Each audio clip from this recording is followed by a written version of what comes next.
Welcome to our tutorial on how to blur specific parts of an image using Canva Online. In this guide, we'll walk you through the steps to achieve professional-looking edits effortlessly. Step 1. Select your image which you want to blur. Step 2. Apply the blur effect by clicking on the Photo Edit upper left. Step 3. Scroll down and select the Blur option. Step 4. Paint over areas to blur. Use your mouse or trackpad to paint over the areas of the image that you want to blur. You'll notice that as you paint, those areas become blurred, while the rest of the image remains unchanged. Step 5. Preview and save your work. Once you're satisfied with the blurring effect, click again on the Edit Photo button to see a preview of your edited image. And there you have it.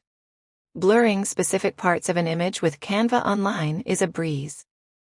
Whether you're enhancing privacy, emphasizing focal points, or adding a touch of creativity, Canva makes it simple to achieve professional-looking results.